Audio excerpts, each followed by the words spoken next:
I'll get my drink. The show. And he's serious. Two Queens, One Castle, some years ago back at the Horizon Theater. And you guys just really developed an amazing bond that has lasted all of these years. Can you talk about working with her on stage and what that whole experience was like doing that show?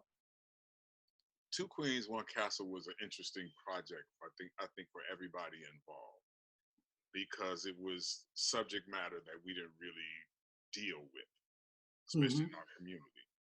So to have a partner on stage that was free enough to take the ride and not to block my ride. Turn your volume up just a little bit, TC. Volume up a little bit. It's all, oh, hold on. How you turn the volume up?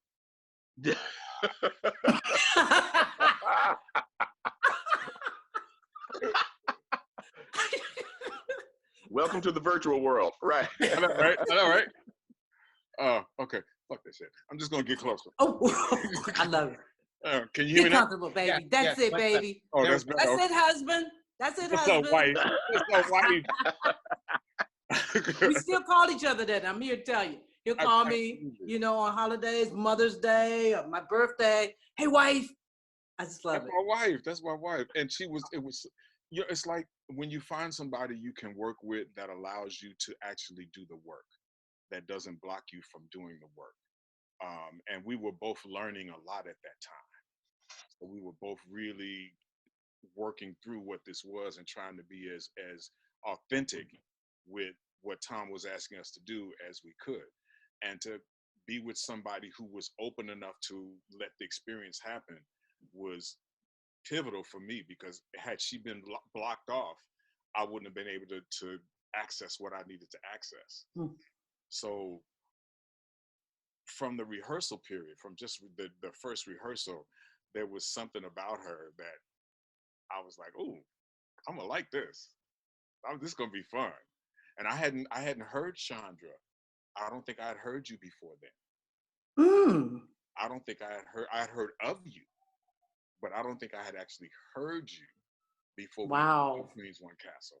And when she opened her mouth,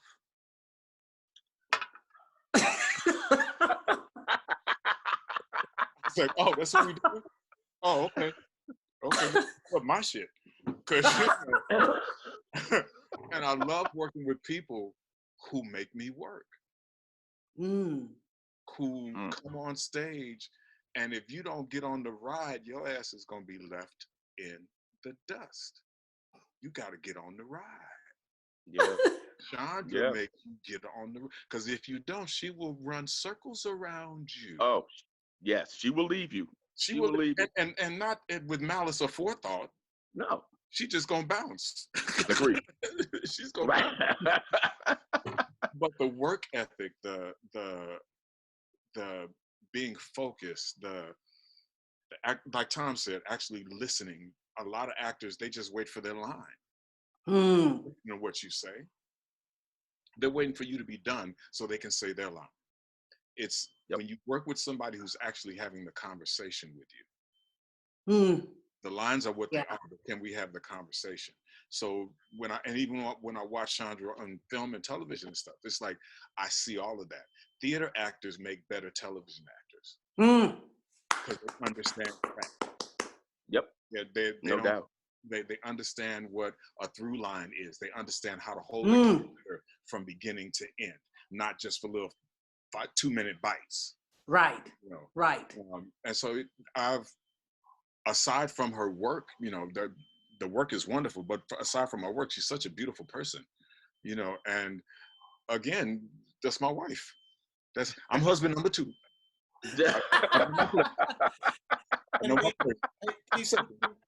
And also, Ray, you know, when I was doing that, TC was just very protective of me. And I just knew I was in great hands. I mean, he really protected me. And to have TC Carson be your protector, my goodness, because he's just awesome. He's brilliant. So it was, and I mean, so much respect. It's nothing like working with people that respect you. Yes. So that was a blessing for me. Yeah, that was truly. Tom included. Yes. Thank you. Thank you. Yeah. Can I share the George Faison story? Please. Chandra? Please share the Yes, you can share. Okay, so this is getting to me by second hand, because I was actually on the road while we were doing this piece called Keep the Faith, written, which was a musical on the life of Adam Clayton Powell, directed and choreographed by the esteemed George Faison, you know, Tony Award nominee of The Wiz, et cetera, on down the road. And George is notorious. I'm not notorious for just being really hard. The first time I saw George was at the Fox during a National Black Arts Festival show, and he was on the back, and he was yelling from the back of the Fox on stage to one of his dancers, and he kept calling her, B, well, you know, being short for, you know, B, if you don't move your ass to the left, and he kept screaming. And so the woman moved. He said, not you, the other B. I was like, oh, George. I mean, so fast forward maybe 10 years later, we're in, Jeff Stetson, really wonderful writer, had written the book, and Keith Lee had written the music, and we're doing this rehearsal. So I'm getting calls every day saying, yo, Chandra's not feeling George. Because he's just berating, you know, he's being George. Yeah. And so as it goes, there's one rehearsal where George says, look, MF, move to, and Chandra, without saying a word, goes to where her stash is, where her coat, her briefcase, everything, puts it on, doesn't say a word, and just leaves. And he's like, where are you going? Never says a word. So at some point, Lisa Watson, who was production manager at Jumanji at that point, has to orchestrate this meeting, this lunch between the two to reconcile, right? So they're sitting at lunch, and George said, well, what did I do? He said, George, you just can't talk to me any old kind of way. You know, I'm there to do the work. You can't call me all kinds of MFs and SOBs and think that I'm going to respond well to that. And George says, but I've gotten better. And he said, well, not better enough for me. So if I'm coming back, you have to talk to me like the human being that I am. I am worthy of that, at least being talked to like I'm an adult. He said, okay, I promise. So cut to the next couple of rehearsals. He's in there, you SOB, move to the left. Everybody but Chandra. all of you bitches, except Chandra, move to the Fix it how you need to fix it. You fix it how you need to fix it. You're right. Which that for me is just a typical story. Is you know, I'm not gonna be crazy. I'm not gonna fight you. But I'm gonna fight for my right to party, and to do that, you know, I don't have to be crazy. My talent and craftsmanship is strong enough to you're gonna want me back in the room. There you go. You will make adjustments and compromise to make sure that I'm in the room, because if I'm in the room, it's a better room. Yep. Yeah. And what's crazy about it, when I got ready to do Diana was, he came in the door and he saw me, you know, at the table. Right. And both of us looked at each other and like, you. Damn, right. Yeah. And I told him, I said, and I'm not taking anything. I said, who you think they're gonna keep? Diana or the director? Right. And he loved it. He loved it. You know, I was like, oh, so I got to talk to you like that. It's got to be that way with you. And now I'm good with you.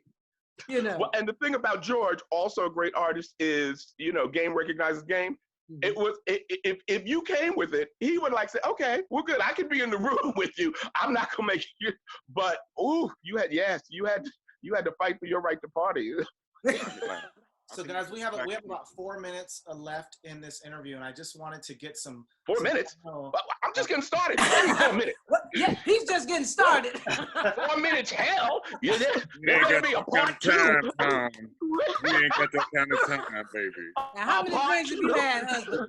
We ain't got that kind of time. I wanted to get, if we could, some last minute words about Chandra.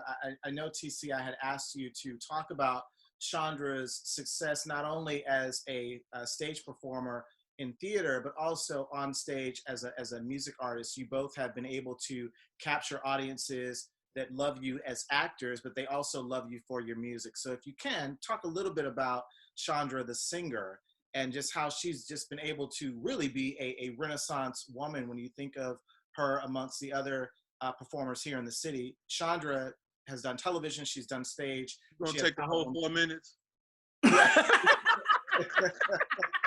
If you can. I love them. Oh my God. When I started seeing Chandra on screen, it just made me happy, because when you see family like go to the next level, it makes you happy and proud. And then I saw her work, which I had no doubt about. You know, it's a way for her to reach a wider audience, for them to get a taste of who she is and what she does. When she's on stage, it is such a polished performance. It is such a it's a journey.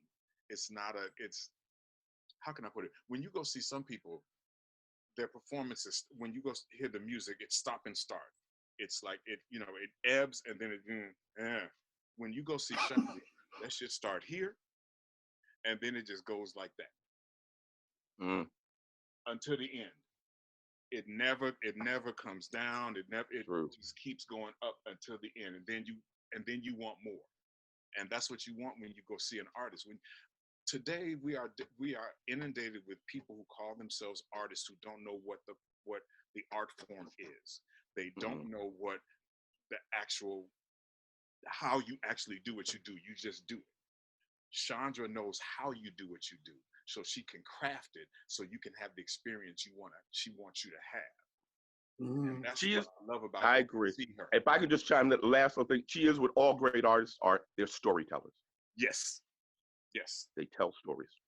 And whether she's singing or whatever, there's always this, as you said, the ride. There was always a story being told, and by a great storyteller, so you're always engaged. You've been to those parties where people are telling stories, and you're like, "Oh, let me go get to the dip." You never jump off the ride. She don't kick you off the ride. Ever. She never kicks you off the ride. You stay on the ride. And therefore, as John Wooden said, she's patient, but never in a hurry. She's fast, but she's never in a hurry. Never in a hurry. Never in a hurry. She's going to get you there. Yeah. But it's going to be her time. And she trusts her ability to be able to do that. Yeah. In a way that's just exquisite. And I love you, baby. I love you too. I love you. I love you men so much. I am so blessed to have you in my life. You know, I always say, you know, we are all our relationships. Yes. And so I am an example of my relationships. And whatever I've achieved, I couldn't have not, you know, be who I am had it not for these relationships.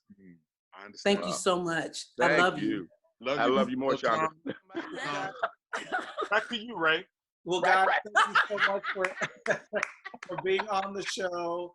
Chandra, you know, so when I thought of this, I wanted to do something special. I know we have been trying to do something for the last year, and I said, I'm going to get these guys to come in and take over this interview, and I'm glad that we were able to do that. No, seriously, I'm glad we were able to do that because I wanted it to be special. I know that you really wanted to do something special, and I felt that having the people that are special to you to chime in and talk about how great you are would be something that you would enjoy. So thank you so very much, guys. It was perfect, Ray. I love you.